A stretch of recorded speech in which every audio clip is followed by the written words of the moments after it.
از آغاز جنگ روسیه به ضد اوکراین 2 سال گذشت. ارتش روسیه روز 24 فوریه سال 2022 به قلمرو اوکراین حمله آورد. طی 2 سال جنگ از هر دو طرف بیش از نیم میلیون نفر کشته و زخمی و بیش از 10 میلیون نفر گریزه شدند. از جمله 6 میلیون و 400 هزار اوکراینی به خارج پناه بردند. دهها شهر و صدها شهرک و دیه ویران و ولنگار گردیده. ضرر رسیده این جنگ الکی صدها میلیارد دلار را تشکیل میدهد. به حالت تو روز 24 فوریه سال 2024 18% قلمرو اوکراین از سوی روسیه اشغال شده است. 7% این سرزمین ها از سال 2014 از زیر نظارت اوکراین بیرون کرده شدند. 11% دیگرش را ارتش روسیه در اول جنگ اشغال کرد. در اول جنگ روسیه مساحت به مراتب بیشتر قلمرو اوکراین را اشغال کرده بود، ولی ارتش اوکراین به تدریج به خود آمده نیروهای روسیه را از ولایت‌های کیو و خارکوف و ساحل راست دریای دنیپر از جمله از شهر خرسون راند.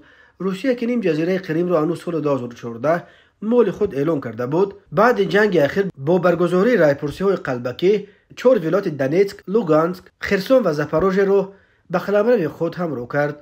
ولی این در حالی است که تا حال نه همه قلمرو این 4 ولایت زیر نظارت روسیه درآورده شدند. جانب‌ها از نشر آمار تلفات خود خودداری میکنند. ولی ماه دکبر سال 2023 نهادهای جاسوسی امریکا درباره 315 هزار افسر و عسکر کشته شده و زخمی گزارش داده بود.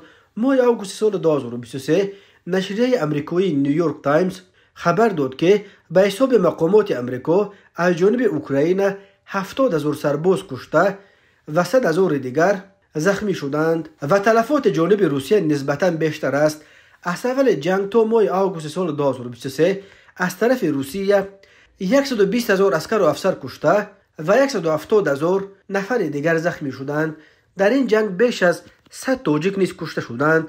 اکثر آنها از طرف روسیه به جنگ برده شدند. در بین تاجیک‌های کشته شده بیش از 30 محبوس نیز است که آنها را با وعده آزادی زودتر از زندان‌های روسیه به جنگ ضد اوکراین بردند. از اول جنگ بیش از 10 میلیون اوکراینی مجبور شدند که خانه و در خود را ترک کرده گریزه شوند. از این شمار 6.4 میلیونش به خارج پناه بردند. از جمله 6 میلیونش در کشورهای اروپا مکان یافته، 1.1 میلیون اوکراینی در آلمان، 957 هزار در پولش، 376 هزار در چخیه پناهنده شدند. با 3.7 میلیون اوکراینی دیگر در داخل کشور خود گریزه شدند. در همین حال جریان جنگ ها نشان میدهد که طرفها در یک سال آخر تقریبا یگان پیشرفت قابل ملاحظه نکردند. نیل ملوین مدیر بخش تحقیقات امنیت بین المللی میگوید که این همه علامت آن است که جنگ وارد بنبست شده است. حالا جنگ در سنگرها ادامه دارد و هر دو طرف کوشش میکنند که نیروی جانب دیگر را حد الامکان ضعیفتر بسازند. و اما اوکراین در یک سال آخر در بحر سیاه توانست به پیشرفت‌های جدی دست بیابد. به عقیده پیتر لینکسون این مهمترین تغییرات یک سال آخر در جنگ روسیه به ضد اوکراین است. کشورهای غرب در این نزاع به صورت آشکارا از اوکراین پشتیبانی کرده به ضد روسیه تحریمات سنگین جاری و به اوکراین 10 میلیارد دلار کمک رساندند. تا امروز دان رزم بزرگ اوکراین اتحاد اروپا است که بنا به حساب‌های پژوهشگاه کیل از 24 ژانویه سال 2022 تا 15 ژانویه سال 2024 به کیف بیش از 144 میلیارد یورو جدا کرده است.